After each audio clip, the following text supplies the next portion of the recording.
მომდენო 5 წელიწადს როგორს ხედავ, რომ ელექტრომანქანები შემოვლენ და ჩაანაცვლებენ ამ ბენზინიან მანქანებს? იცი რა, მე მაინც ესე მგონია, რომ უახლოესი 5 წლის პერსპექტივაში, შეიძლება ავტოპარკის დაახლოებით 10-15% მაქსიმუმ ჩანაცვლდეს ელექტრომობილით, მეტი ნამდვილად არა. ჩინურ მანქანებს დრო ჭირდებათ, ერთი მინიმუმ 5-10 წელი მაინც რომ სანდოობა მოიპოვონ ბაზარზე. ამერიკიდან როცა უყიდულობ მანქანას, რა შემთხვევაში შეიძლება მომატყონ? თაღლითობის რისკები ზოგადად ყველგან არის. მანქანას ჭირდება სწორი შერჩევა. ესე ორი სიტყვით შეიძლება მარტივად ჟღერს, მაგრამ მანქანა გადის 1000-ობით ეტაპს და 1000-ობით კილომეტრს და საკმაოდ რთული და საპასუხისმგებლო პროცესია ზოგადად. ყიდულობს სურათებს, არ იცის რა იყიდა რეალურად. ავტომიმართულებით ძალიან დიდი კონკურენცია ბაზარზე. თქვენ რა დაგეხმარათ მომხმარებლისთვის აი ეს ნდობა რომ მოგეპოვებინათ? ჩვენ შევქმნით გამჭვირვალე პროცესი მთელი ამ პროცესის ყიდვიდან ჩამოსვლამდე. და პირველი ოფისი გქონდა ჩვენ კიევში. უკრაინის ომი რო დაიწყო. ეგ პერიოდი როგორ გადავახა? ხო, ეგ საკმაოდ რთული პერიოდი იყო ჩვენთვის. ომი იყო ერთ-ერთი ყველაზე მსხვილი გამოწვევა, რაც ახალ შექმნილ კომპანიას ზოგადად დაატყდა თავს. არა მარტო კომპანიას, მთელ ქვეყანას, ხო და? ან უნდა დაგვეკეტა ყველაფერი, ან უნდა გაგვეგზელებია რაღაცის იმედად ეს. $10,000 ბიუჯეტში შენთვის რომელ მანქანას არჩევდი? ხო, ძალიან კარგი კითხვაა. უბრალოდ ჩინური მანქანა ვიყიდო ელექტრო თუ ტესლა? ელექტრომობილებს ერთი ცუდი თვისება აქვს. მეგობრებო, სამ ეპიზოდს დავიწყებთ. პირველ რიგში ძალიან დიდი მადლობა მინდა გითხრათ, რომ ჩემს გვერდში ხართ, აკომენტარებთ, ალაიქებთ, იწერთ ასევე არხს, იმიტომ რომ გრძნობ თქვენს უკავშირს, ასევე პირადში Instagram-ზე ძალიან ბევრმა მომწერა, რომ ეს ეპიზოდები ძალიან ეხმარება და მადლობა თქვენ ამ გვერდში დგომისთვის. და ასევე მინდა გითხრათ, რომ ჩვენ უახლოვდებით ძალიან მნიშვნელოვან რიცხვს 20,000 გამომწერს. ამიტომ თხოვნა მაქვს, ვისაც ჯერ არ გაქვთ გამოწერილი ეს არხი, უბრალოდ შეამოწმოთ და გამოიწეროთ, რადგან YouTube ანალიტიკა მიჩვენებს, რომ ჯერ ისევ 71%-ს არ აქვს ეს არხი მოწერილი. ამიტომ კიდევ ერთხელ შეამოწმეთ, გამოიწერეთ არხი და ახლა ბევრს აღარ მოგაცდენთ და დავიწყოთ. ბაჩი, მადლობა რომ ესტუმრე. პირველ რიგში მინდა გითხო, ვინ იყო ბაჩი გორდეზიანი 2M Cars-მდე და საიდან მოვიდა ეს ავტობიზნეს მიმართულების იდეა და ასე შემდეგ. სალამი, მადლობა მოწვევისთვის მიშო. ბაჩი გორდეზიანი ვინ იყო 2M Cars-მდე? ჩვეულებრივი ადამიანი, რომელიც მუშაობდა სხვა კომპანიებში, ზოგჯერ ხელმძღვანელ თანამდებობებზე, ზოგჯერ რიგით თანამშრომლად. ჩემი სამუშაო სტაჟი იწყება დაახლოებით 19 წლიდან. მუშაობდი სხვა მსხვილ კომპანიებში, მათ შორის Silk-net-ში მუშაობდი ბოლოს მანქანებს, სადაც დაუკავშირდა უკვე ჩემი, ესე ვთქვათ, ცხოვრება, ეს იყო Lion Trans-ი. Lion Trans-ში საკმაოდ დიდი წვლილი მივიწვის მაგ კომპანიის მშენებლობაში. ჯერ ვიყავი საქართველოს დირექტორი და მერე ვიყავი უკვე უკრაინაში დირექტორი. ეს ბიზნესი რო წამოიწყე, რამე პრობლემა დაინახე ბაზარზე რისი მოგვარება შეგეძლო თუ უბრალოდ გინდოდა რომ უკვე შენი საქმე გქონდა? არა, აბსოლუტურად არა. Lion Trans-ში როცა მუშაობდი, Lion Trans იყო ძირითადად ორიენტირებული კორპორატიულ კლიენტებზე, დილერებზე და სულ მაინტერესებდა საცალო მიმართულება, რა ხდებოდა საცალო მიმართულებაში. ხედავდი ბაზარზე ზოგადად საცალო მიმართულებაში პრობლემა იყო და ადამიანებს ჭირდებოდათ რაღაც კარგი ხარისხიანი სერვისი. და გადავწყვიტეთ, რომ გაგვეკეთებია საცალო მიმართულება, დავაარსეთ კომპანია 2M Cars-ი და პირველი ოფისი გქონდა ჩვენ კიევში. ანუ იქ ცხოვრობდი მაგ პერიოდში, იმიტომ რომ სამსახურის გამო. 2018 წლიდან გადავედი უკრაინაში, ვიყავი იქ Lion Trans-ის დირექტორი და მოკლედ 18-დან დღემდე იქ ვარ მოკლედ. და მე და ანუ რამდენიმე წლის წინ უკრაინის ომი რო დაიწყო. ეგ პერიოდი როგორ გადავახა? ხო, ეგ საკმაოდ რთული პერიოდი იყო ჩვენთვის, მოკლედ ომი რო დაიწყო 2022-ში, ზოგადად 2M Cars-ი 2020-ში გავხსენით პირველი ოფისი და 22-ში უკვე ომი დაიწყო. ნუ მანამდე შუალედში პანდემია დაგვემთხვა, კიდე ესეც სერიოზული გამოწვევა იყო და ომი იყო ერთ-ერთი ყველაზე მსხვილი გამოწვევა, რაც ახალ შექმნილ კომპანიას ზოგადად ესე ვთქვათ დაატყდა თავს. არა მარტო კომპანიას, მთელ ქვეყანას, ხო და? მოკლედ საკმაოდ დილემის წინაშე ვიყავით, ან უნდა დაგვეკეტა ყველაფერი, ან უნდა გაგვეგზელებია რაღაცის იმედად, ესე ვთქვათ. და მოკლედ გადავწყვიტეთ, რომ გაგვეგზელებია. არ ესე ვთქვათ, არ შეგვეშინდა ამ გამოწვევის, გავაგზელეთ და უკვე 2022 წლის შემოდგომაზე გავხსენით თბილისში ოფისი. მაგ პერიოდში ანუ მინუსებში უწევდა მუშაობა. ხო, ანუ სიტუაცია ესეთი იყო, რომ როდესაც ომი დაიწყო უკრაინაში, ძალიან ბევრი მანქანა უკრაინელი მომხმარებლების დარჩა სხვადასხვა ქვეყანაში. ფიზიკურად მანქანები ვეღარ შედიოდა საზღვაო გზით, დაიკეტა ოდესის პორტი და ამ მანქანების ძალიან დიდი ნაწილი მოხვდა საქართველოში. და პირველ რიგში დავიწყე დახმარება ადამიანებზე, რომ ეს მანქანები ჩაგვეყვანა უკრაინამდე. ადამიანები, სხვა კომპანიაში ესე ვთქვათ, შეკვეთილი მანქანები ფიზიკურად მოხვდა საქართველოში და ამით დაიწყო ესე ვთქვათ გადარჩენის ეტაპი. იმიტომ რომ საცალო მომხმარებელი ბუნებრივია იმ მომენტში უკრაინაში აღარ იყო, როცა ომი დაიწყო და დავიწყეთ ამ მანქანების ესე ვთქვათ უკრაინამდე გადაზიდვა საქართველოდან უკრაინაში. აი, ნაბიჯ-ნაბიჯ სურათი რო წარმომადგენლო, ანუ ეს ავტომობილების ჩამოყვანის ბიზნესი როგორ მუშაობს, აი რა პროცესი არის? პროცესი ესეთია, მოკლედ კიდველი, ვისაც სურვილი აქვს, რომ მაგალითად შეიძინოს ავტოაუქციონზე ამერიკაში ან ნებისმიერ თქვათ იაპონიაში მანქანა, უკავშირდება კომპანიას, ვინც ეხმარება მთელი ამ პროცესის ორგანიზებაში. პირველად მოკლედ ვარჩევთ მანქანას აუქციონზე, შემდეგ სასურველ მანქანას, რომელსაც შევარჩევთ, ვიღებთ აუქციონში მონაწილეობას, ჩვენთვის სასურველ თანხაში თუ ვიყიდეთ ეს მანქანა, შემდეგ მიდის უკვე ლოჯისტიკური პროცესი, ვიხდით მანქანის ღირებულებას, მანქანა მოგყავს აუქციონიდან ჩვენ საწყობამდე, სადაც შემდეგ იტვირთება ეს მანქანა კონტეინერში და კონტეინერი უკვე საზღვაო ხაზს მოაქვს საქართველომდე. ჩამოდის საქართველოში, იხსნება კონტეინერი, გადმოიტვირთება მანქანა და უკვე გადაეცემა მომხმარებას. მოკლედ აი ესეა ეს პროცესი, თუმცა ესე ორი სიტყვით შეიძლება მარტივად ჟღერს, მაგრამ მანქანა გადის ათობით ეტაპს და ათასობით კილომეტრს რაღაც აწერტილიდან, თქვათ, საქართველომდე. და საკმაოდ რთული და საპასუხისმგებლო პროცესია, ზოგადად ადამიანები გენდობიან, თავის ფინანსებს განდობენ და რეალურად პროდუქტს იღებს რამოდენიმე თვის შემდეგ. ყიდულობს სურათებს, არ იცის რა იყიდა რეალურად, პროდუქტთან შეხება არ აქვს, საკმაოდ რთული პროდუქტია. ვიყიდეთ და 4 თვის მერე ვნახეთ შედეგი, კარგი ვიყიდეთ თუ ცუდი. ხანდახან არის სიტუაცია, რომ შეიძლება 4 თვის შემდეგაც ვერ ვნახოთ, იმიტომ რომ მანქანა ჩამოვიდა, მერე აღდგენა ჭირდება, სანამ ექსპლუატაციაში შევა, ივლის, უკვე გაიგებს პლუსებს, მინუსებს, შეიძლება ყიდვიდან უკვე საბოლოო, ვთქვათ, შედეგის დათვლამდე 9 წელიც კი გავიდეს. და ისე აუქციონებზე თაღლითობის რისკები არის ხოლმე ხშირად? თაღლითობის რისკები ზოგადად ყველგან არის, ესე ვთქვათ, აუქციონზეაც და შემდეგ პროცესებშიც, მანქანას სჭირდება სწორი შერჩევა. აუქციონზეაც სხვადასხვა ტიპის გამყიდველები ყიდიან მანქანებს, არიან როგორც სადაზღვევო კომპანიები, ასევე დილერები, ფიზიკური პირები. ჩვენ ძირითადად უფრო ვენდობით სადაზღვევო კომპანიის მიერ გაყიდულ მანქანებს, უმსხვილესი სადაზღვევო კომპანიები, რომლებიც სადაზღვევო შემთხვევის შემდეგ ყიდიან აუქციონზე მანქანებს. რისკები შედარებით ნაკლები იმათ მიერ გაყიდულ მანქანებშია. მე ხა იცაზე მიფიქრებ, აი მეც ხო დავაპირებ, რომ აი რაღაც მანქანა შევიძინო რა. აი, როდესაც მანქანა ამ ხელა გზას ჩამოდის, ხო არის იმის შანსი, რომ რაღაცა შემთხვევით ჩამოტანის დროს გვერდი მიესვას, ან დაზიანდეს კიდე. რა თქმა უნდა, არის, ეგეთ დროს რა უშვები რა ხდება? იმიტომ აღვნიშნე, რომ საკმაოდ რთული პროცესია მეთქი და ათობით ეტაპს გადის. მაგალითად რო ავიღოთ, აი რამოდენიმეჯერ იტვირთება მანქანა ერთი ტრანსპორტიდან მეორეზე, ხო, აუქციონიდან საწყობამდე რომ მოვიყვანოთ, ერთ ტრანსპორტს მოყავს, საწყობში კიდე რამოდენიმეჯერ შეიძლება გადაადგილდეს ეს მანქანა, ჩატვირთვის პროცესი, შემდეგ გადმოტვირთვის პროცესი და ბუნებრივია ამ პროცესში შეიძლება მანქანა დაზიანდეს. არის შემთხვევები ზოგადად ეხა რო ავიღოთ 5-7% მანქანების ზიანდება. ზოგი მცირედით, ზოგი უფრო მეტით, თუმცა ეს ისეთი პროცესია გარდაუვალი და ამ შემთხვევაში არსებობს ტრანსპორტირების დაზღვევა. როცა მომხმარებელს უნაზღაურებთ და კომპანია არის პასუხისმგებელი, რომ ამ მდგომარეობაშიაც მანქანა ესე ვთქვათ ვიყიდეთ, ან მივიღეთ საწყობში, სხვადასხვა პაკეტებია დაზღვევის, იმ მდგომარეობაში ჩვენ ვართ პასუხისმგებელი, რომ უნდა ჩავაბაროთ. თუ ვერ ჩავაბარეთ და ვთქვათ დაზიანდა, ჩვენ ის უნდა ავანაზღაუროთ. მანქანის შერჩევისას რა არის მნიშვნელოვანი კრიტერიუმები, რაც უნდა გავითვალისწინო ზოგადად? ხო, ეს ყველაზე მნიშვნელოვანი ეტაპია და ხშირად ადამიანებს უჭირთ ხოლმე თავიდან და ყველა საუბარს იწყებს ფასით. არა და მანქანას ვყიდულობთ და მანქანის ტექნიკური პარამეტრებია ყველაზე მნიშვნელოვანი, ხო? ჩვენ ხო არ გვინდა ცუდი მანქანა, თქვათ უფასოდაც რომ ვინმე მოგცეს, შემდეგ დამატებით ხარჯები ამ მანქანას მაინც აქვს, ხო? ამიტომ შერჩევის პროცესში აუცილებლად უნდა გავითვალისწინოთ მანქანის ტექნიკური მონაცემები. როგორც არის, თქვათ, დაზიანება, გარბენი, ისტორია ზოგადად, როგორი ისტორია აქვს მანქანას. შეიძლება მანქანა ვიზუალურად ძალიან კარგად გამოიყურებოდეს, თქვათ, მაგრამ წარსულში წელში იმას კონდეს თქვა 2-3 ავტოსაგზაო შემთხვევა, რომელიც სერიოზული თქვა დაზიანება ქონდა მანქანას და მე აღადგინეს.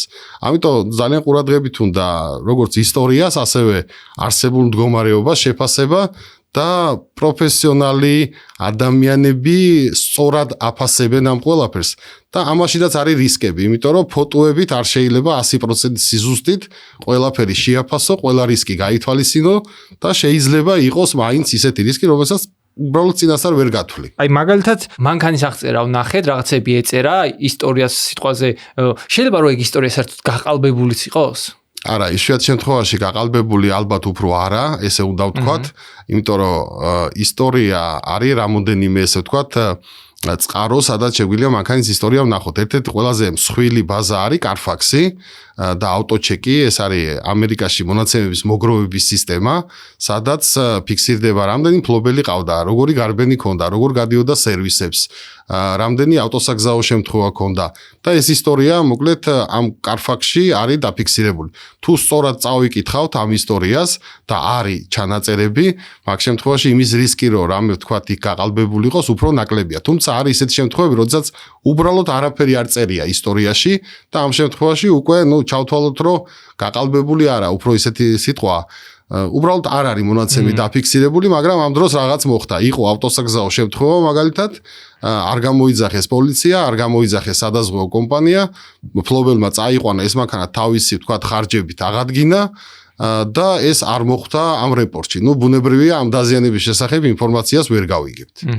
საქართველოს ბანკი ბიზნესი იმ კომპანიებს, რომლებიც უცხოელ პარტნიორებთან და საერთაშორისო გადარიცხვებთან რეგულარულად მუშაობენ, SWIFT-ის სპეციალურ მომსახურებას თავაზობს. მისი საშუალებით საერთაშორისო ფინანსური ოპერაციები უფრო სწრაფი, დაცული და მარტივი სამართავი ხდება. საქართველოს ბანკის SWIFT მომსახურებით შეგიძლიათ სტანდარტულ ფორმატებში მიიღოთ ანგარიშის მამონაწერები, შეასრულოთ როგორც ერთჯერადი, ისე მასობრივი გადარიცხვები და ეს პროცესები თქვენს საბუღალტრო თუ შიდა სისტემებთან დააკავშიროთ. შედეგად ნაკლები დრო იხარჯება რუტინულ ოპერაციებზე, მცირდება შეცდომების რისკი და საერთაშორისო ტრანზაქციებზე მეტი კონტროლი გაქვთ. დეტალური ინფორმაციისთვის დაუკავშირდით თქვენს ბიზნეს ბანკირს ან ეწვიეთ საქართველოს ბანკის ვებგვერდს, რომლის ლინკიც მოცემულია აღწერაში. ავტომიმართულებით ძალიან დიდი კონკურენცია ბაზარზე, ბევრი კომპანია არსებობს და ასე შემდეგ. თქვენ რა დაგეხმარათ მომხმარებლისთვის აი ეს ნდობა რომ მოგეპოვებინათ? ხო, ძალიან კარგი კითხვაა და ხშირად საუბრობ ხოლმე ამ თემაზე და მიყვარს ამ კითხვაზე პასუხის გაცემა. მოკლედ, ჩვენ რომ გავხსენით პირველი ოფისი საქართველოში, კონკურენცია ბუნებრივია არის, იყო და ჩვენ გვესმოდა რომ რაღაც ესე ვთქვათ, დიდი კონკურენციის ესე ვთქვათ, ჭიდის შევდიოდით. ერთადერთი გამოსავალი მე მაშინ დავინახე ის, რომ კონკურენციაში დავიჩაგრებოდი ყველა ვარიანტში, თუ მე დავიწყებდი ან ფასით, ან რამე ვთქვათ მომსახურეობის ხარისხით, იმიტომ რომ ადამიანებს არ ესმოდათ კარგის და ცუდის გარჩევა. ნაკლებად ერკვეოდნენ, როგორ გაერჩიათ კარგი სერვისი ცუდისგან, როგორ გაერჩიათ თქვათ კარგი მანქანა ცუდი მანქანისგან, როგორ სწორად შეერჩიათ მანქანა და რა კრიტერიუმები ზოგადად იყო მნიშვნელოვანი. ამიტომ თქვი რომ მოდი ახლა ადამიანებს მოუყვები მთელ ამ პროცესს, ღიად გამჭვირვალეთ რაც არის, გავხდი ამ პროცესს გამჭვირვალეს, ადამიანებს ვეთქვი რომ მაგალითად თავიდან სანამ ვიყიდი მანქანას უნდა შეამოწმო აუცილებლად ისტორია. აი ამ ნიუანსებზე უნდა გაამახვილო ყურადღება. და თუ ადამიანები მყიდველებს ეკნებოდათ უფრო მეტი ინფორმაცია, ისინი უკვე საღად უფრო გადაწყვიტავდნენ, ესე ვთქვათ, ვის ანდონ თავისი მანქანის ყიდვა და აქ უფრო დიდი შანსი ქონდა ჩემ კომპანიას, რომ უფრო მეტ მომხმარებელს მოემართა, უკვე ესე ვთქვათ, ცოდნა ამაღლებულ მომხმარებელს მოემართა ჩვენთვის. და ამ სტრატეგიამ გაამართლა. სიმართლე გითხრათ, თავიდან არ ველოდი ესეთ შედეგს ზოგადად, მაგრამ საკმაოდ დადებითი აურა წამოვიდა აუდიტორიიდანაც, ადამიანებისთვის აქამდე ეს ყველაფერი არავის არ უთქვია, არავის არ უსწავლებია და ძალიან ბევრი კითხვა დაისვა, მეც დაუზარებლად დღემდე ვცემ ამ კითხვებს პასუხს და ვფიქრობ, რომ ეს არის ჩვენი ძლიერი მხარე, რომ ჩვენ შევქმნით გამჭვირვალე პროცესი მთელი ამ პროცესის ყიდვიდან ჩამოსვლამდე. კი, არა, მეც იდეაში მაგასთან დაგეთანხმები, იმიტომ რომ ფიქრობ, რომ ზოგადად როცა დამფუძნებელი თვითონ გელაპარაკება, როცა გუნდი გელაპარაკება პირდაპირ, ანუ შეგრძნება არ გაქვს, რომ რაღაც კომპანიას, რაღაც კედელს ელაპარაკები, რომელსაც ხმას ვერ მიაწვდნენ რა და პირდაპირ ადამიანი რო ხედავს, რომ კომპანიის მიღმაც ადამიანები არიან და უფრო გელაპარაკებიან, ეგ ბევრად უფრო ნდობას იპოვებს და უფრო უკავშირდება, გიმეგობდება, აი კონტენტ კრეატორების პლუსი ეგ არის, რომ შენ როცა შენ აუდიტორიას ლაპარაკები, უმეგობრდები, მათი მეგობარი ხდები და როცა დამფუძნებელი ირგებს ამ როლს, ჩათვალე ისიც შენი მეგობარი ხდება და კი, რა თქმა უნდა, ესეა რა, ზუსტად ისე იქცევა ჩემი კომპანია, როგორც ვიქცევი მე. ანუ მე როგორც ვთქვა ცხოვრებაში ზუსტად ისეთია ჩემი კომპანია. არ შეიძლება რომ მე სხვანაირი ვიყო და ჩემი კომპანია იყოს სხვანაირი. თუმცა შეიძლება კომერციულად რაღაც სხვა მოდელი უფრო მომგებიანი ყოფილიყო თეორიულად, მაგრამ მე ფიზიკურად არ შემიძლია კომპანიამ რაღაც სხვა პოლიტიკა კონდეს და მე რაღაც პიროვნულად სხვა პოლიტიკა მქონდეს. ამიტომ ჩემი ხედვა და კომპანიის ხედვა ერთ-ერთი ემთხვევა ერთმანეთს და მე ვფიქრობ რომ ამანაც რაღაც იმოქმედა კომპანიის წარმატებას. კი, ისე ხშირად როგორ რა ტიპის მანქანებზე უფრო ხშირად მოგმართავენ ხოლმე ჩინეთიდან ჩამოვიყვანო თუ ამერიკიდან თუ რა არის ახლა უფრო პოპულარული? არა, ძირითადად ეხლა დღევანდელ სიტუაციაში რაც იცით რომ კანონი შეიცვალა 6 წელზე ხანდაზმული მანქანების გამბაჟება გაძვირდა, ესე ვთქვათ და აზრი დაკარგა 6 წელზე ხანდაზმული მანქანების შემოყვანა საქართველოში. ამან ბიძგი მიცა ზოგადად ეხლა დღეს რომ უფრო მოთხოვნადია. კიდე საწვავის გაძვირებამაც ზოგადად მიცა ბიძგი ჰიბრიდულ და ელექტროავტომობილებს. დღეობით დღევანდელ სიტუაციაში უფრო მაღალი მოთხოვნა ჰიბრიდულ და ელექტროავტომობილებზია ამერიკიდან. და ეხლა მაგალითად $10,000 ბიუჯეტში შენთვის რომელ მანქანას არჩევდი? ხო, $10,000 დღეს ვფიქრობ, რომ მინიმალური ბიუჯეტია, ესე ვთქვა, თუ $10,000-ში გულისხმობთ, ეხლა ვიყიდოთ მანქანა, ჩამოვიყვანოთ და აღვადგინოთ პლუს მაინც, ეს არის რაღაც ბიუჯეტური მანქანები უნდა ავიღოთ, მაგალითის გულისთვის ვთქვათ, Elantra, Hyundai, ვთქვათ, იგივე Jetta, სხვა ფიზიკურად არ მოგვივა ამ ბიუჯეტში, მინიმალური ბიუჯეტია $10,000. Tesla-ზე რას ფიქრობ? Tesla-ზე საკმაოდ კარგი შეხედულება მაქვს, ოღონდ იმ შემთხვევაში თუ გვაქვს ესე ვთქვათ დამუხტვის საშუალება. მე მაგალითად ეხლა რომ მქონდეს ვთქვათ კერძო სახლი, სადაც მექნება ვთქვათ დასამუხტი მოწყობილობა, ერთი ელექტრომობილი ჩემ პარკში აუცილებლად იქნებოდა. მომდენო 5 წელიწადს როგორ ხედავ ეხლა შენ უფრო ელექტრომანქანები შემოვლენ და ჩაანაცვლებენ ამ ბენზინიან მანქანებს? იცი რა, ჩემი პირადი სუბიექტური შეხედულება საკმაოდ ხშირად ვკამათობთ ხოლმე ამ თემაზე. არიან ეხლა ადამიანები, ვისაც გონია რომ 5 წელიწადში ყველა მანქანა ელექტრო იქნება და არიან პირიქით ადამიანები, რომელსაც გონიათ რომ ელექტროს ესეთი სწრაფი პერსპექტივა არ აქვს. მე იმ ადამიანებს მივეკუთვნები, ვინც ფიქრობს, რომ სწრაფი პერსპექტივა არ არის. კი, ზრდა იქნება ყველა ვარიანტში, მომავალი უდაოდ ამის არის, თუმცა ამას შეიძლება რომ ინფრასტრუქტურაც ამ ყველაფერს გაყვეს, ხო? ეს არ შეიძლება ხვალდილითო ჩავანაცვლოთ ყველა ბენზინის ძრავიანი მანქანა საქართველოში ელექტრომობილებით, ტექნიკურად იყოს ამის საშუალება. ჩვენი ენერგოსისტემა მგონია ამ დატვირთვას ვერ გაუძლებს.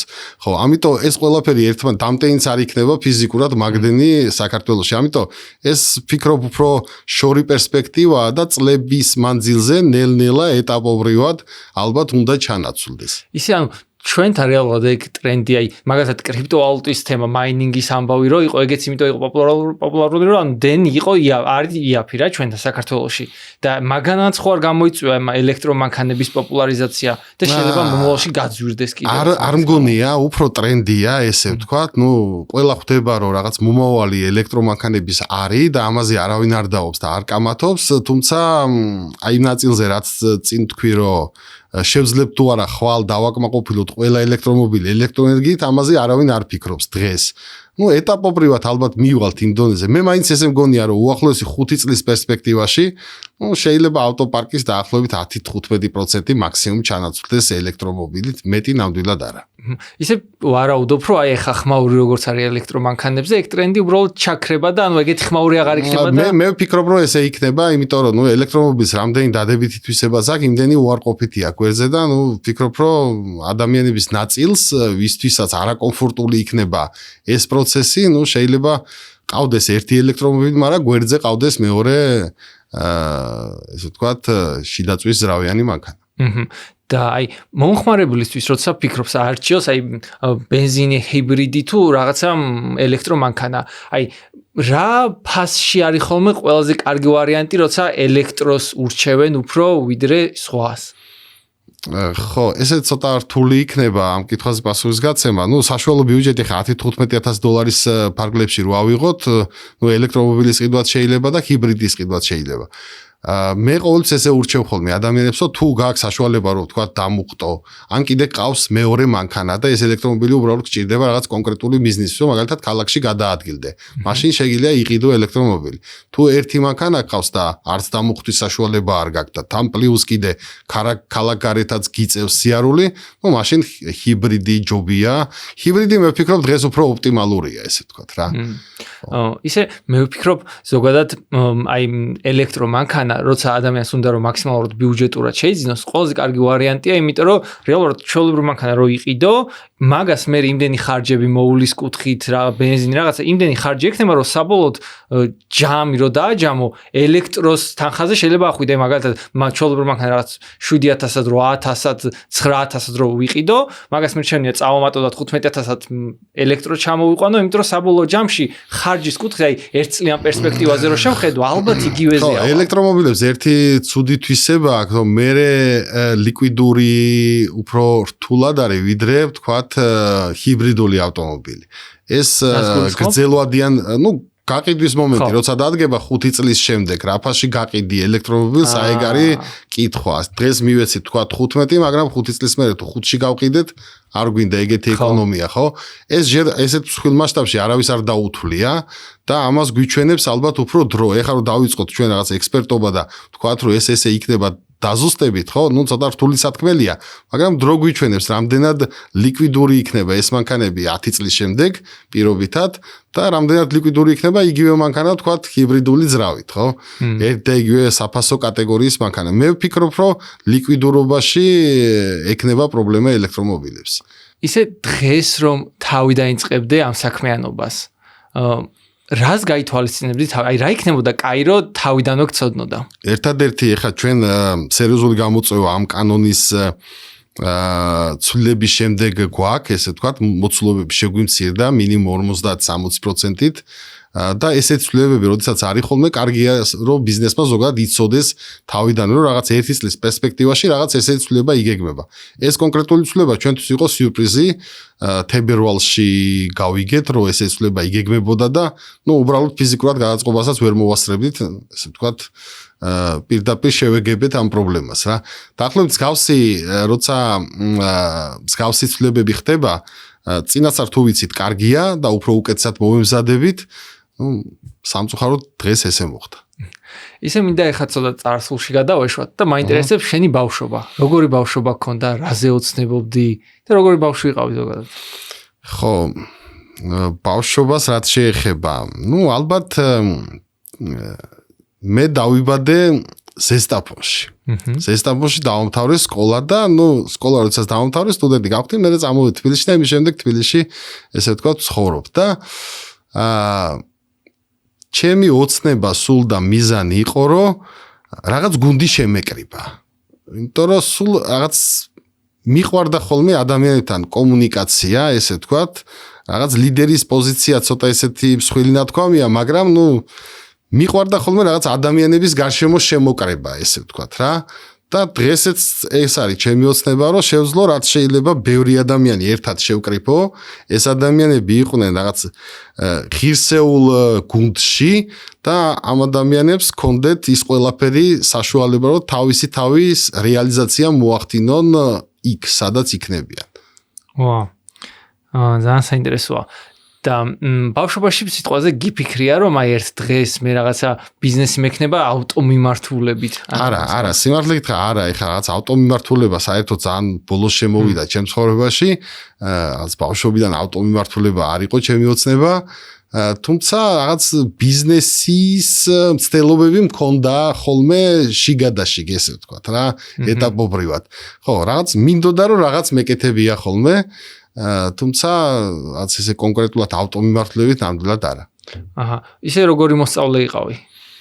კარგი მოსწავლე ვიყავი, სხვათა შორის არ ვიყავი ცუდი მოსწავლე, ხო, მიყვარდა მათემატიკა ძალიან და ჩემი სპეციალობა არის ენერგეტიკა. ენერგეტიკის ფაკულტეტი დავამთავრე, ესე ვთქვათ, ტექნიკური უნივერსიტეტის და ჩემი ოჯახიც ენერგეტიკები არიან, მამა, დედა და იქიდან გამომდინარე, ესე ვთქვათ, იმოქმედა ოჯახის, ესე ვთქვათ, პროფესიამ, ჩემ პროფესიაზე. თუმცა ერთი დღე არ მიმუშავია ამ განხრით ზოგადად მიყვარს სიახლეები, ზოგადად ბევრი ესე ვთქვათ მიმართულებაში მიმუშავია ცხოვრებაში და მიყვარს სიახლეები, შეიძლება ხვალ პირობითად რაღაც აბსოლუტურად სხვა მიმართულებით მოვშინჯო ძალები. გავრცელებული ფრაზაა ხოლმე, რომ აი ოროსნები აღწევენ წარმატებას და ათოსნები არაო. შენ ეთანხმები მაგას?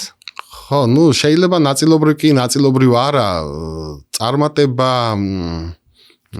წარმატება იცი რა, ბევრი თეორიული ცოდნა არ არის იმის გარანტია, რომ შენ წარმატებული იქნები. არც ის არ არის გარანტია, რომ თეორიული ცოდნა თუ არ გექნება, მაინც წარმატებული იქნები. ამიტომ რაღაც ზღვარი მაინც არის საჭირო. ის საბაზისო ცოდნა გინდა არ გინდა, მაინც საჭიროა.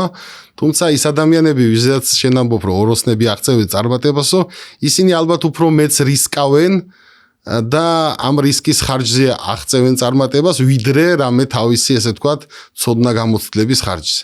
ვიდეოები, რომლებიც 100,000-ობით ნახვას აგროვებენ, მიზეზი გამართლებაში არ არის. ეს სწორი სტრატეგიის შედეგია. გაინტერესებს, რატომ არის შენი Reels-ის, TikTok-ის და Shorts ვიდეოების ნახვები ერთ ნიშნულზე გაჭედილი? საქმე თამაშის წესების არცოდნაშია. მე წლებია კონტენტს ქმნი და ვტესტავ თუ რა მუშაობს რეალურად. ვიდეოს ბედი პირველივე წამებში ხდება და კრეატორების 90%-ის მთავარი შეცდომაც სწორედ ეს არის. თუ დასაწყისი სუსტია, მაყურებელი უბრალოდ ჩასკროლავს. ყურადღების შენარჩუნება კი დღეს ნამდვილი სუპერძალაა, რომელიც პირდაპირ ითარგმნება წარმატებულ ბიზნესსა და შემოსავლის დაში. ჩემი ახალი კურსი ზუსტად ამ სუპერძალას გასწავლის. კამერის შიშის დაძლევიდან დაწყებული, ტელეფონით ხარისხიანი ვიდეოს გადაღება, მონტაჟითა და კონტენტის შემოსავლის წყაროდ ქცევით დამთავრებული. კურსი 20-ზე მეტი ვიდეო გაკვეთილისგან შედგება, ხოლო სამ კურსი ჩაიშვება და ყველასთვის ხელმისაწვდომი გახდება. გაიარე წინასწარი რეგისტრაცია, რომ პირველმა გაიგო კურსის შესახებ და მიიღო გარანტირებული 70%-იანი ფასდაკლება მხოლოდ წინასწარი დაინტერესების გამო. ლინკი აღწერაშია, მოასწარი რეგისტრაცია. ბოლო პერიოდში ძალიან ხშირად ხდება ხოლმე Reels-ებში და TikTok-ში ესეთი ვიდეო რა, რომ შენ არ უნდა ეკონკურენტო 23 წლის ბიჭსო, რომელიც Porsche 911-ზე ზისო. შენ უნდა ეკონკურენტო იმ ადამიანსო, ანუ შენ უნდა ეკონკურენტო მამამისო, რომელმაც უყიდა ეგ Porsche-ო, რადგან ზუსტად ეს ის ადამიანიაო, რომელმაც იშრომა დაიწყო ნულიდან და ზუსტად აი შენც მაგ საფეხურზე ხარო, შენც ნულიდან იწყებო და სწორედ ის არისო შენი სამიზნე კონკურენტიო. იცი რა, მე ესე მგონია ცოტა გაცვეთილი ფრაზაა, მაგრამ შენ თავის კონკურენტი ისევ შენ ხარ. პირველ რიგში შენი თავის გაუმჯობესებაზე თუ არ იფიქრე, რამდენი გარშემომყოფსაც არ უნდა ეკონკურენტო, ფიზიკურად არაფერი არ გამოგივა. პირველი კონკურენტი შენი არის შენი თავი. დღეს ჩვენი რაღაც შესაძლებლობა თუ არის X, ხვალ უნდა იყოს X+1. მუდმივად უნდა იმუშაოს საკუთარ თავზე. ცოდნის ამაღლებაზე, გამოცდილების ესე ვთქვათ, კიდე უფრო გაჯერებაზე. თუ საკუთარ თავს არ აჯობე ყოველდღიურად, მე ვფიქრობ, გარშემომყოფებს ამდენიც არ უნდა ეკონკურენტო, შედეგს ვერ მიაღწევ. კი, შეიძლება ამ კონკურენციის შეგრძნებამ ვაიმე სხვები იმას აკეთებენ რაღაცა და ცოტა გაუწიო, შენ შინაგანათაც გაგანადგუროს ემოციაზე.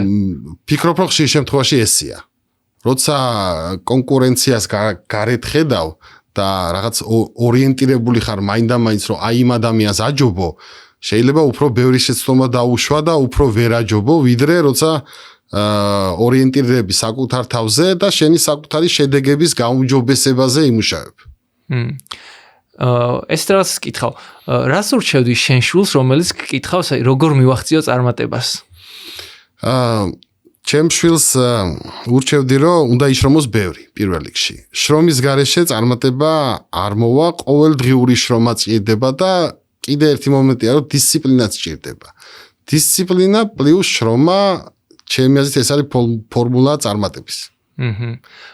შენ ბოლო პერიოდში რამე ისეთი თვისებები გაქვს აღმოჩენილი შენს თავში, რომ აი ადრე რომ ქონოდა ეს თვისება, დღეს ბევრად წინ ვიქნებოდი, ვიდრე იცი არა, მე უფრო ჩემს საკუთარ თავზე მუშაობას ვსწავლობ დღესაც, რომ როგორ ვიყო უფრო დისციპლინირებული, როგორ გავაუმჯობესო უფრო რაღაც ვთქვათ, ჩემი ცოდნა, რაღაც ხედვა, ზოგადად ყველაფერი, ალბათ უფრო გამოცდილება მემატება და თორე ის თვისება რაც მქონდა იგივე მაქვს, დამაბრუნო ეხა 20 წლის წინ, ზუსტად იგივე აზრები მქონდა, რაც დღეს მაქვს. უბრალოდ დღეს უფრო მეტი მაქვს გამოცდილება, უფრო მეტი ეს მე საერთოდ ვარ პრაქტიკოსი ადამიანი, თეორიების ნაკლებად ვჯერა და თუ კი რამე ესე ვთქვათ მიმიღწევია ცხოვრებაში, ყველაფერი ჩემ თავზე გამივლია, განმიცდია, არ გამომსვლია და მერე უკვე მიმიგნია იმ გასაღებისთვის, რითაც ის საქმე გაკეთდებოდა. ასე რომ პრაქტიკაში რაც არ გამივლია თეორიული ცოდნიდან უფრო ნაკლებად რა. ისე ეხა უცებ რა გაგახსენდება, აი პრაქტიკამ რა გასწავლა, ისეთი რამაც შენთვის აი გასაოცარი იყო, ან რაღაც კაი აღმოჩენა იყო. მაგალითად მოდი ჩემი აქტიურობა სოციალში განვიხილოთ, როგორ დავიწყე საერთოდ აქტიურობა და ძალიან კარგი მაგალითია იმის, რომ თეორიულად შეიძლება ყველაფერი კარგად იყოს, მაგრამ პრაქტიკულად არ გამოდიოდეს, ხო? თუ ემქარს როცა დავიწყეთ, მაშინ არ ვიღებდი ვიდეოებს და ვიცოდი, რომ ეს იყო ამ საქმისთვის აუცილებელია 100%. თუმცა ფიზიკურად ჩემ თავს ვერ დავატანე ძალა და ვერ შევძელი გადამეღო. მთელი 9 წელზე მეტი ვიღებდი ვიდეოებს და არც ერთი ვიდეო არ დამიდია. ჩემთვის ისე უბრალოდ რომ ესე ვთქვათ, საუბარი გამეუმჯობესებია, რაღაც კამერასთან უფრო შემძლებოდა საუბარი. 9 წელი ხან მანქანაში, ხან სახლში, სადაც ვნახავდი თავისუფალ დროს, ჩავრთავდი ტელეფონს, ვიღებდი, მეორე დღეს იმ ვიდეოს ვნახულობდი, არა, ამის დადება არ შეიძლება, მაგრამ სულ ვიცოდი, რომ ეს საჭირო იყო. ამის გარეშე ვერ პარალელურად კომპანიაში მარკეტინგი, რა თქმა უნდა, მარკეტინგი იღებს ვიდეოებს, მუშაობს, შედეგი ნაკლები გვაქვს. ერთ დღეს გადავწყვიტე, რომ მოდი რაც იქნება, იქნება. ეხა ამდენი ხანია ვიღებ, არ მომწონს, მაგრამ მოდი დავიწყოთ და დავიწყე. დაახლოებით 2 თვის შემდეგ წამოვიდა უკვე ხელშესახები შედეგი. აუდიტორია მოიმატა, ბევრი კითხვა წამოვიდა, შეკვეთებიც ავტომატურად გეომეტრიული პროგრესიით გაიზარდა და მაშინ ვიხდი, რომ დავაგვიანე. თავიდანვე ის 6 თვე როცა დავიწყე გადაღება, კარგი იყო, ცუდი იყო, უნდა ესე ვთქვათ, დაბედო ის ვიდეოები. ასე რომ პრაქტიკაში ესე გამოვიდა. ეგ მოდელი უკრაინაში სხვა გადაგიტანია ეხა. უკრაინაში გადავიტანი და იქ საკმაოდ რთულად არის ეხლა საქმე, ზუსტად იგივეს ვაკეთებ ეხლა უკრაინაში და უკრაინაში შედეგი არა მაქვს. ეხლა მე ვფიქრობ, რომ ენის ბარიერია პირველი, მშობლიურ ენაზე უფრო გამართულად ვსაუბრობ, უფრო ესე ვთქვათ, კარგად გადმოვცემ, რას გადმოსაცემია, როცა შენ მშობლიურ ენაზე არ საუბრობ, იქ ცოტა რთულია. ხო, ეხლა ორი შესაძლებელი მაგალითი ეხლა ნამდვილად მაკრო, აი საქართველოში არის წარმატებული ჩემი კონტენტი და უკრაინაში ჯერჯერობით ვერა. თუმცა დღესაც ვამბობ და ალბათ, რა ვიცი, შეიძლება ერთ წლის მერე შევხვდებით უკვე იქ სხვა შედეგი იყოს. დარწმუნებული ვარ, რომ ზუსტად იგივე თუ ვიპოვე იქ რამე გასაღები, ზუსტად იგივე კონტენტი რომ იქ გადავიტანო, დავაკოპირო, იგივე წარმატება იქნება, რაც საქართველოშია და იქ გაცილებით სხვა მასშტაბებია. ისე ანუ რო იღებ უკრაინულად ვიდეოს, მაგას შემთხვევით ქართულ აუდიტორიას სხვა რა ნახებს? ანუ ის სხვა არის, რომ ალგორითმი ვერ უშვებს იმ აუდიტორიას და ვერ ხვდება ჯერ. არ ვიცი, იმიტომ რომ ეგ ალბათ ცოტა რთული საქმეა. აი კომენტარებში თუ დააკვირდი ქართულად წერენ უკრაინულად. კი, რა თქმა უნდა, ეხა მე მიცნობს საქართველოს აუდიტორია და რაღაც ნაწილს საქართველოს აუდიტორიას აჩვენებს, თუმცა უკრაინული აუდიტორიაც არის იქ, რა თქმა უნდა. ხო, ანუ ეგ სოციალურ ქსელებში ერთ-ერთი ძალიან რთულია ხოლმე. ხშირ შემთხვევაში ან თვითონ ჩადიან და მაშინდებენ, რომ ალგორითმა პირდაპირ იქ იმ აუდიტორიის ლოკაციაზე დაიწყოს გაშიარება ვიდეოს. ხო, ლოკაციას მე მგონი დიდად მნიშვნელობა არ აქვს, იმიტომ რომ ხა მე ფიზიკურად მიწევ საქართველოსთან შიდად ჩავწერო ხოლმე ვიდეოები და როცა უკრაინაში ვარ, იქედანაც შეუულებრივად წერ და ქართული აუდიტორია მიყურებს შეუულებრივად რა. უბრალოდ დაინახე, როცა სიტყვაზე მაგალითად ალგორითმი შენ ხო უკვე კარგად გიცნობს, რომ ქართული აუდიტორიას მოწონს. ალგორითმი რო გაანალიზებს და შენ დაგინახავს, ისევ ქართულ აუდიტორიას ანახებს და ხვდება, რომ რო დაინახავს, რომ ვიღაც ქართულს მოეწონა, მიხვდება, რომ აი ეგეთ ადამიანებს უნდა ანახოს შენი ვიდეო და შევა მაგიტომაც. კი, არა, გეთახმები, თუმცა იქ სტატისტიკაში ჩანს მაყურებლები, რომელი ქვეყნიდან არიან და ნუ 50-50-ია, ხა 50% ქართველი მაყურებელი გვიყურებს, 50% უკრაინული. გასაგებია. კაი, მოდი ახლა იცი რას მინდა შევეხოთ, აი ეხლა მაგალითად ვინც გვიყურებს და კითხვა, როგორ დავიზღვია რა, აი რა ხრიკებს ან მეთოდებს მიმართავენ ხოლმე, აი ამერიკიდან როცა უყიდულობ მანქანას, აი რა შემთხვევაში შეიძლება მომატყონ, აი რა მეთოდებია ხოლმე გავრცელებული. მოდი ესე ჯობია, რომ რას მივაქციოთ ყურადღება და ნუ შემდეგ უკვე მაყურებელმა განსაზღვროს დანარჩენი. პირველ რიგში აუცილებლად უნდა მიაქციონ, ვის ანდობენ თავისი მანქანის შერჩევას. რამდენად პროფესიონალია ეს კომპანია თუ ადამიანი, ესე ვთქვათ. როგორი რეპუტაცია აქვს? რეპუტაცია ძალიან მნიშვნელოვანია და რას ფიქრობს მომხმარებელი უკვე ესე ვთქვათ დასრულებული შეკვეთების ხარისხი როგორი იყო და რას ამბობენ მომხმარებლები იმ კომპანიაზე. პირველ რიგში ეს უნდა გაითვალისწინოს. ხშირად ადამიანები იბნევიან ხოლმე და ფასით აკეთებენ, ესე ვთქვათ, არჩევანს და ჩემ ვიდეოებშია სულ ამას ვამბობ, რომ ფასს ნუ მიაქცევთ ყურადღებას, დარეკეთ, დასვით ძალიან ბევრი კითხვა. მიიღეთ გამართული კომუნიკაცია და როცა თქვენ ყველა კითხვაზე მიიღებთ გამართულ პასუხს და ჩამოგიყალიბდებათ უკვე ნდობა, აი მერე იკითხეთ უკვე ფასი.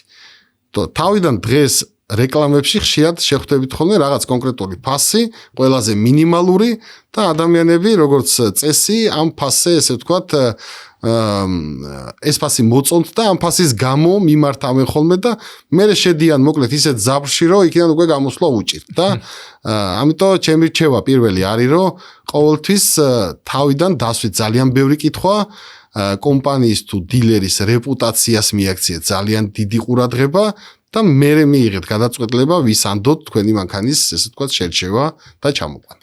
ისე ადამიანს ამ თქვენთან მოვა რომ მანქანა შეიძინოს. რისთვის უნდა იყოს მზად, აი რამე ხო არ უნდა მოამზადოს, რამე ანუ როგორ უნდა მოემზადოს მანამდე სამ თქვენთან მოვა. რამე განსაკუთრებული მომზადება არ არის საჭირო, უბრალოდ ადამიანი უნდა იყოს მინიმუმ ჩამოყალიბებული, ესე ვთქვათ, ორი ასპექტია. ან ბიუჯეტი უნდა ვიცოდეთ, რა ბიუჯეტი გვაქვს და იქიდან გამომდინარე ურჩიოს კომპანიამ, რომ აი ამ ბიუჯეტში ეს მანქანები შეიძლება იყიდო, ან მეორე მხარე, რომ უნდა იცოდეს კონკრეტულად რა მანქანა უნდა როგორი პარამეტრებით და იქიდან გამომდინარე მე ჩვენ მეუბნებით რომ აი ესეთი მანქანა, ესეთი პარამეტრებით დაახლოებით ესეთი იქნება ღირებულება. გასაგებია. შენი ხედვით აი საქართველოში რომელი მანქანა არის ზედმეტად გატრენდებული ახლა და რომელი არ ღირს მაგ ტრენდად რა. აი იყო ეგეთი ვიდეო თუ მიაქცია ყურადღება Toyota-ზე იყო. ზოგადად საქართველოს ზოგადად მე რაც შევამჩნიე ახლა გვიყვარს რაღაც მოდელის გატრენდება რა. ნუ რაღაც ერთი წელი, როცა ინტენსიურად ადამიანები რაღაც კონკრეტულ მოდელს ყიდულობენ და გარშემო ადამიანი ხედავს რომ იმას ყავს ეს მოდელი, იმას ყავს, მერე იწყებენ იმ მოდელის ყიდვას. ხშირად ამ ჩემ პრაქტიკაში ხშირად მქონია შემთხვევა, როდესაც რაღაც ახალი მოდელი გამოვიდა, რაც კონკრეტული ბრენდის არ აქვს ბრენდის მნიშვნელობა და ადამიანები თავიდან ამ მოდელს საერთოდ არ აქცევდნენ ყურადღებას და კიდევაც შეთავაზებდი ამ მოდელს გეუბნებოდი არა ეგ მანქანა არ მინდა და გავიდა რაღაც ერთი წელიწადნახევარი ეს მანქანები ბევრი ჩამოვიდა ვიღაცებმა გაბედეს გარისკეს პირველი იყიდეს მე ნახეს რომ ყველაფერი კარგად იყო და მე როგორც კი ადამიანებმა ნახეს გარშემო რომ ბევრი ადამიანს ყავს ეს კონკრეტული მანქანა დაიწყეს მასიურად ყიდვა. ხო, ნუ ესეთი ხა Toyota საკმაოდ უყვართ საქართველოში თავისი განძლეობით, თავისი სიმარტივით და ვფიქრობ რომ სხვა ღირსეული ბრენდებიც არის და შეიძლება უფრო ნაკლებ ბიუჯეტშიდაც არანაკლები ხარისხი მივიღოთ, ასე რომ მე ვეტყოდი ადამიანებს, ნუ შეგეშინდებათ, რაღაც იყიდეთ ახალი მოდელები, ნუ იქნებით ესე ვთქვათ ერთნაირები, ცოტა განსხვავებული რაღაც მანქანებიც, ვისაც არ გეშინიათ, შეიძინეთ თავისუფლად. ძალიან გავრცელებული ის არის ხოლმე კამათი თემაზე, უბრალოდ ჩინური მანქანა ვიყიდო ელექტრო თუ Tesla. შენ რა აზრზე ხარ? ხო, ჩინური თუ Tesla. ნუ ალბათ Tesla ჩინურ მანქანებზე ჩემი დამოკიდება მოკლედ ვიტყვი და არ მიყვარს ხოლმე ამ თემაზე შეხება, იმიტომ რომ ეს ჩემი სფერო არ არის და მაინც სხვა სფეროს ვეხები. ჩინურ მანქანებს ალბათ დრო ჭირდებათ ერთი მინიმუმ 5-10 წელი მაინც რომ სანდოობა მოიპოვონ ბაზარზე და ადამიანებმა დაიჯერონ რომ ეს რაღაც კონკრეტული მანქანა არის ღირსეული ხარისხითაც, უსაფრთხოებითაც, ექსპლუატაციის ხარჯებითაც და ასე შემდეგ. ასე რომ ჯერ ესე ვთქვათ, კარგად არავინ არ იცის, კარგია თუ ცუდია ზოგადად რა. აქედან გამომდინარე მე ესე ვთვლი, რომ 10 წლის შემდეგ უფრო დავთვლით შედეგებს. ისე მე მსმენია ხოლმე, რომ აი ტაქსით რომ მოვდივარ, ზოგჯერ ხამ BYD ხდება, ხამ ხდება Tesla და აი Tesla-ს მეუბნება, რომ Tesla იმიტომ ამჯობინე, რომ Tesla უკვე იმდენია საქართველოში, რომ ნაწილების პოვნა ძალიან მარტივიაო და ჩინური იმიტომ არ ვამჯობინეო, რომ იმდენად ბევრი მოდელიაო, რომ ძალიან რთულიაო საქართველოში იპოვო ეგ მოდელი, მაგ მოდელის ნაწილიო და ისო გამოწერა და 10 წლის უკან რო ავიღოთ, Tesla-საც საკმაოდ სკეპტიკურად უყურებდნენ მაშინ, თუმცა Tesla-მ ეს პერიოდი გაიარა და უკვე დღეს Tesla-ზე ყველა მიცის კარგი, დადებითი და უარყოფითი თვისებები, ხო? ამიტომ Tesla-ს ეს ტესტი ჩაბარებული აქვს, ესე ვთქვათ და მით უფრო ენდობიან ადამიანები ჩემი აზრით. ისე აი მანქანების მართლობით რამე აი როგორც აი შენთან რომ მოდიან შესაძენად რამე თუ ხარ დაკვირვებული სეზონურად რამე ხო არ არის ტრენდი რომ აი აგვისტოში ხშირად აი ესეთ ტიპის მანქანებს ყიდულობენ ზამთარში უფრო ესეთ კი არის ტრენდი რა თქმა უნდა ნუ ზამთარში უფრო კროსოვერები ზე არის მოთხოვნა ხოლმე ნუ ზამთრის პირზე ესე ვთქვათ რომ ყველას უნდა რომ ზამთარში რაღაც მაღალი გამავლობის მანქანა ყავდეს და ისე რამე ფასებზეც მოქმედებს ხოლმე ეგ უმნიშვნელოდ მაგრამ მოქმედებს კი მოქმედებს კი საფხულისთვის უფრო ადამიანები ხა მეორე მანქანას შეუძლია რაღაც საზაფხულო მანქანა ან კაბრიოლეტი იყიდოს სიტუაცია ან უფრო სედანი არის რაღაც ცოტა სეზონურობა ახასიათებს კი საქართველოსთვის შენ რომელ ტოპ სამანქანას ჩამოიყვანდი შენთვის საქართველოს გზებზე ხო ნუ თუ პირადად ჩემზეა საუბარი ნუ მე ამ მომენტში ის ჩემი ბიუჯეტიდან გამომდინარე ის საშუალებაც მაქვს ყავს ტოპ 3 ერთი აუდი მყავს Q7 ერთი Wrangler-ი მყავს და ერთი Mustang-ი მყავს 5 და 0 საოცნებო მანქანა რომელია 911 911 აუცილებლად უნდა მყავდეს ერთი პარკში და არ ვიცი როდის მაგრამ ხო მაგ მომენტს ელოდები კი ხო არა 911 მართლა ისეთია რა მე მაგალითად ჯერ მანქანა არ მყავს რა და პირველ ჩემ მანქანას ჯერ მოვიაზრებ მაინც ტესლას იმიტომ რომ კერძო ბინა მაქვს ვფიქრობ ხარჯის კუთხითაც ან ნაკლებად გამოვალ და აი ჩემს ხედვაში მაგ ეგეთისა რომ აი როცა უკვე ფინანსურად კარგად ვიქნები ერთი მინდა ტესლა მყავდეს მეორე Porsche და მესამე Range Rover-ი რა ეგ სამი კატეგორიას უმიზნებ მე რა ეს არის Porsche რა ვიცი საკულტო მანქანაა და არ მეგულება ადამიანი რომ 911 არ უდოდეს ისე ფორმულას და მსგავსი სპორტის რო არის უყურებ ხარ დაინტერესებული ესე ძალიან არა ისე სპორტი მოგწონს რა არა ანუ თლიანად ავტომიმართულებით ხარ გატაცებული კი ნუ სპორტით ისე რა მაყურებლის დონეზე ცოტა დაბალ დონეზე უყურებ ესე თქვა თავისუფალ დროს ისე რასაკეთებ ხოლმე თავისუფალ დრო ბუნება ეხლა ჩემ ვიდეოებშიც ჩანს რომ ეს Wrangler-ი იმიტომ ყავს რომ რაღაც off-road-ზე წავიდე ბუნება მიყვარს ძალიან მიყვარს თავიდანვე აღნიშნე რომ რაღაც ადამიანების შეკრება და აქაც ეს გამომდის რომ შეკრიბავ ხოლმე ადამიანებს ანუ ბუნებაში წავალთ ხან მანქანების გარეშე და მოკლედ ალბათ ჩემი თავისუფალი დრო ბუნებაში უნდა გავატარო ვფიქრობ შენს თავს სტუდენტობის დროს რას ურჩევდი სტუდენტობის დროს ჩემ თავს ურჩევდი რომ უფრო მეტი ჯობდა რომ მესწავლა. სკოლაში უფრო მეტი ვისწავლე ვიდრე სტუდენტობის დროს, თუმცა ეს 90-იანი წლები იყო და არც ისე მაღალი ხარისხის ესე ვთქვათ განათლების მიღება შეგეძლო საქართველოში. ამდენი ხანია ამ ავტომიმართულებით ხარ და მომენტი არ ქონია რომ დაიღალე და უნდა შეეშვა ამ ყველაფერს? ნუ კი, რა თქმა უნდა, ნებისმიერი ადამიანის ცხოვრებაში არის არა მარტო ავტომიმართულებაში ხანდახან იტყვი ხოლმე რომ აი აღარ მინდა რა, მოდი დავიღალე, მაგრამ ნუ მეორე დილითვე ეგ აზრი გეცვლება, თუ ადამიანი მოტივირებული ხარ და გინდა, დილით აბსოლუტურად სხვა აზრით იღვიძებ. ბიზნეს კეთებაში ყველაზე რთული რა არის? ბიზნეს კეთებაში ყველაზე რთული არის გამოწვევების გადალახვა ჩემი აზრით რა, იმიტომ რომ ნებისმიერ ბიზნესს მინიმუმ სტაბილურობისთვის 3-5 წელი გჭირდება და ამ სტაბილურობამდე მისვლამდე უამრავი გამოწვევა გვხდება და პასუხისმგებლობა რაც მთავარია. თუ ადამიანი პასუხისმგებლობით უდგები ზოგადად და გინდა რომ იყოს პასუხისმგებლიანი, შენი ბიზნესი იყოს პასუხისმგებლიანი, ეს არის ალბათ ყველაზე რთული რომ გადალახო ის გამოწვევები და შეინარჩუნო ის რეპუტაცია და ის პასუხისმგებლობა, რაც თავიდანვე განაცხადე. ისე შენ ბევრჯერ ახსენე რომ აი სულ გინდოდა და გინდა, ანუ შენ გარშემო ხალხის შემოკრება, ასე შემდეგ აი რაღაც ლიდერობაც მინდოდა ბავშვობაშიო. შენი აზრით რა არის ის მნიშვნელოვანი თვისება, რაც კარგ ლიდერს ეხმარება რომ აი გუნდი ყავდეს, რა ვიცი, ძლიერი ასე რომ ვთქვათ. პირველ რიგში შედეგები უნდა იყოს საერთო. ერთი ადამიანი არ დებს შედეგს და მეც პირად არ შემიძლია მარტო რამე შედეგი დავდო. მე ხვალ რომ გამიშვე ხა დამსვა სადღაც მარტო, ვერანაირ შედეგს ვერ დავდებ აბსოლუტურად. თუ კი რამე შედეგი დამიდია ცხოვრებაში, დამიდია გუნდთან ერთად, ვიღაცეებთან ერთად, იმ ადამიანებთან ერთად, ვისაც ჯეროდა ჩემი, ვიყავით თანამონაზრეები, ერთ და იგივე შეხედულება გქონდა იმ კონკრეტულ საკითხზე, მარტო მე საქმის კეთება არ შემიძლია ფიზიკურად. ალბათ ვთვლი რომ ნუ გუნდში ერთად გუნდის შეკრების ერთადერთი მთავარი კრიტერიუმი არის რომ ყველასთვის ხელშესახები უნდა იყოს ეს შედეგი. ყველა უნდა გრძნობდეს თავის თავზე შედეგს და ერთმა ადამიანმა არ უნდა დაიბრალოს თავის თავზე, რომ ეს მე გავაკეთე.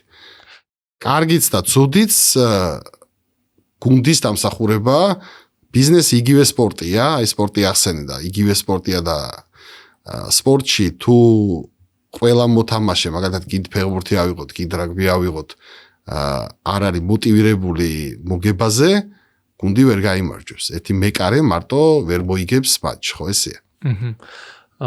ისე ბიზნესში თავიდან, ანუ გუნდის წევრებზე პასუხისმგებლობების გადაცემა არ გაგიჭირდა? თუ უკვე მიჩვეული იყავ, იმიტომ რომ სამსახურში გამოცდილებები გქონდა დაგროვებული გუნდში მუშაობის. იცი რა, თავიდან ესეთი მომენტი გქონდა, რომ კი, რთულია და ძალიან ბევრის გამსმენია ხოლმე, რომ არა, მე თუ არ ვარ ისე გაფუჭდება საქმე და მაინდა-მაინც ეს ალბათ უფრო შეცდომაა. ჯობია გაფუჭდეს ჩემი აზრით, რაღაც შემთხვევაში თუ სწორად ყავს გუნდი შერჩეული, ის ადამიანები ერთჯერ დაუშვებს შეცდომას, ორჯერ, ხუთჯერ და მეექვსეჯერ უკვე ისწავლის. მეც ესე მისწავლია, ჩემ დაშვებულ შეცდომებზე მისწავლია. ასე რომ მე ვთვლი რომ უნდა მიცი ადამიანს საშუალება თვითრეალიზაციის. რამე ერთ შეცდომას ხო არ გაიხსენებდი? ბევრი შემიძლია გავიხსენო, რა ვიცი, შეცდომები რა არის, შეცდომა არ არის ის, რომ აი მე ერთჯერ მომივი და დაუშვი და ხვალ აღარ დაუშვებ. ცხოვრებაში მგონია ისეთი, რომ დაუშვი შეცდომა, ვისწავლე და მეორედ იგივე შეცდომას უშვებ. თან აპრიორი ვიცი თავიდანვე რომ ვიწყებ ამას, ისევ იქ შევდივარ, მაგრამ უკვე აქ იმედი მაქვს, რომ ის ერთჯერ ხო გავიარე. მოდი რა, ეხა კიდე მოვშინჯავ, იქნება და გამოვიდეს და მეორედაც იგივე შეცდომა მომდის. ნუ იგივე შეიძლება არა იდენტური, მაგრამ ნუ დაახლოებით მსგავსი, ესე ვთქვათ, თავიდანვე. და შეიძლება მესამე ცდაზე, ესე ვთქვათ, იგივე რაღაცა გამოგივიდეს. აი, ისევ დაუბრუნდეთ სოციქსელს, ხო? სანამ ჩემი ვიდეოების დადებას დავიწყებდი, რაღაც მარკეტინგის გუნდი სამჯერ გამოცვალე. სამჯერ ვიცოდი, რომ ისინი იმ შედეგს ვერ დამიდებდნენ და ჩემი იქ ჩართულობა თუ არ იყო, ის შედეგი არ დაიდებოდა, მაგრამ ნუ მაინც მოდი კიდე ერთჯერ ვცადოთ. და შეიძლება დღესაც რომ რაღაც იყოს, კიდე ვცადო იგივე. თუმცა ვიცი, რომ აპრიორი თავიდანვე შეიძლება არ გამოვიდეს. ანუ შეცდომები გეხმარება ზდაში, ხო? მე ესე ვთვლი, მე სხვანაირად არ გავსდილვარ, თუ კი რამე შედეგი მიმიღწევია, ეს არის თქვი რომ პრაქტიკოსი ადამიანი ვარ მეთქი და ჩემ შეცდომებზე მაქვს ყველაფერი ესე ვთქვათ ნასწავლი. რას ურჩევდი ადამიანს, რომელიც აი ეხა იწყებს თავის გზას, აი უნივერსიტეტი დაამთავრა და უნდა გადადგას პირველი ნაბიჯები. ხო, პირველი ნაბიჯები ალბათ თუ ბიზნესის კუთხით ალბათ ჯობია რომ რაღაც პერიოდი დააგროვოს პრაქტიკა გუნდში მუშაობის, მეც პირად ესე ვიყავი რომ რაღაც პერიოდში საკმაოდ დიდ გუნდებში მუშაობდი და ის ძალიან დამეხმარა რომ მიმეღო ის ცოდნა როგორ უნდა იმუშაო გუნდში ზოგადად როგორ იმართება მსხვილი კომპანია ასე რომ თუ სტუდენტი ხარ ან ეხლა დაამთავრე ჯობია სადღაც მოხვდე ისეთ გუნდში სადაც ისწავლი იმ საბაზისო ცოდნას რაც მერე მოგცემს კარგ სტარტს წარსულში რომ დაბრუნდე შეცვლიდი რამეს? არა, არაფერს არ შევცლიდი, ალბათ უფრო მეც ვიშრომებდი. ხანდახან ზარმაცები ვართ ადამიანები, ხო იცი რომ აი გვიყვარს რომ მოდი რა ხვალ რა. ალბათ ვფიქრობ რომ ეთი 10-20%-ით მეტი რომ მეშრომა შეიძლება ცოტა წინ უფრო ყოფილიყავ. ისე შენ თავს ზარმაცად თვლი?